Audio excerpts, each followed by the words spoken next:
तर भिवंडी पालिकेच्या महापौर पदासाठी 20 फेब्रुवारीला निवडणूक होणार आहे। 16 फेब्रुवारीला महापौर उपमहापौर पदासाठी अर्ज दाखल करता येणार आहे। दुपारी 3 ते 5 या वेळेमध्ये उमेदवारी अर्ज दाखल करता येणार असल्याची माहिती आहे। तर दोन्ही हातांनी अपंग असलेल्या 19 वर्षाच्या सूरज उबाळेचा जीवन संघर्ष सर्वांसाठी प्रेरणादायी ठरतोय। दोन्ही हातांनी अपंग असताना तो चक्क पायाने 12वीची परीक्षा देतोय। सूरज हा नांदेड जिल्ह्यातील मुदखेड तालुक्यातील गाडेगाव येथील रहिवासी आहे। दरम्यान सूरजच्या शिक्षणाबाबतची तळमळ पाहून 12वी नंतर त्याच्या उच्च शिक्षणाची संपूर्ण जबाबदारी श्री शिवाजी मोफत एज्युकेशन सोसायटीने जी आहे ती घेतल्याची माहिती मिळते।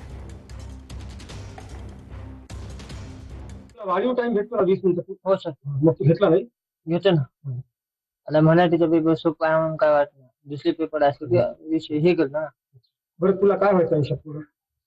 तर काहीच नाही, असं गरिबासाठी चांगलं। हो, पण तुझी काय इच्छा आहे का अधिकारी वगैरे व्हायची? अधिकारी नाही तेवढं आपले हे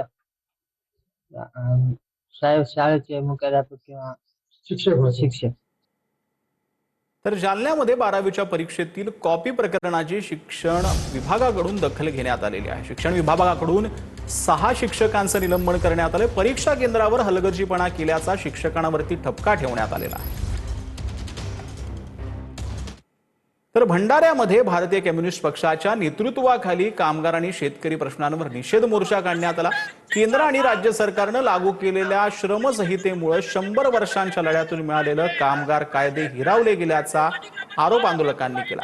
दरम्यान कामगारांच्या समस्यांकडे तातडीने लक्ष न दिल्यास आणखीन तीव्र आंदोलन करण्याचा इशारा आंदोलकांनी दिलेला आहे।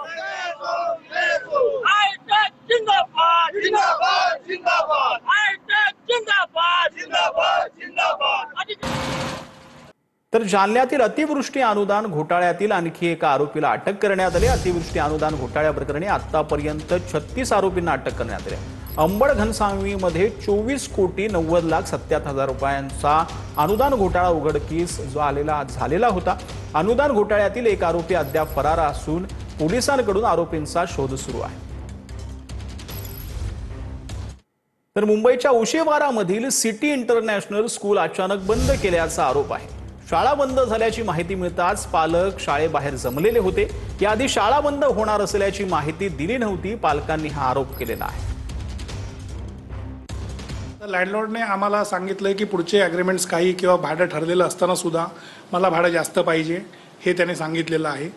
आणि जर तुम्ही ते भाडं नसाल जास्तच देऊ शकत तर तुम्ही जागा खाली करा हे त्याने आम्हाला आत्ता सांगितलेलं आहे। हे अकॅडमिक इयर जे असेल हे अकॅडमिक इयर पूर्ण होईल, मुलांची परीक्षा होईल, त्यांचा रिझल्ट होईल, सगळं होईल आणि पुढच्या वर्षी शाळा चालू शकणार नाही आहे।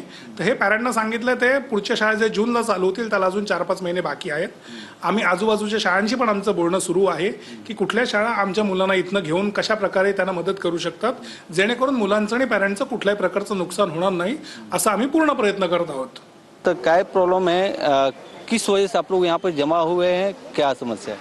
हाँ, आम्ही ह्यासाठी आहोत इकडे की आम्हाला 2 दिवस आधी फक्त त्यांनी मेल दिलं की स्कूल शटडाऊन होतीये। स्कूल का शटडाऊन होते, काय त्याचं रिझन आहे हे काही त्यांनी आम्हाला मेलमध्ये दिलं नाही। त्यांनी खाली सांगितलं की रेंट वाढतोय। एवढा रेंट कसला तुमचा वाढतो? एवढी वर्षी तुम्ही आमच्या मुलांपासून जी फीस घेता ते काय करता तुम्ही रेंट नाही भरला हा आमचा प्रॉब्लेम नाही आहे। तुम्हाला ॲटलिस्ट 6 महिने या 6 महिने तरी आधी त्यांनी आम्हाला नोटीस द्यायचं होतं की आम्ही स्कूल शटडाऊन करतोय। आम्हाला 1 हफ्त्यापूर्वी मेल आला की स्कूल बंद होणार आहे, तर तुम्ही नेक्स्ट इयर बघा तुमच्या मुलांना जिकडे टाकायचं आहे। तर 1 हफ्त्यात हे लोक मेल टाकतात आहे ना, मीटिंग ठेवतात आहे ना, समोर येऊन आमच्याशी बोलण्याचा प्रयत्न करतात आहे, सगळे अवॉइड करतात आहे। यांना फक्त पैसे हवेत आमच्याकडून। हम कहीं भी एलसी नहीं लेंगे, हम कहीं भी एडमिशन नहीं लेंगे, हमको 1 साल का एक्सटेंशन इनको देना पड़ेगा। वीडियो जर्नलिस्ट प्रेम म्हात्रेसह गोविंद ठाकूर, TV9 मराठी, मुंबई।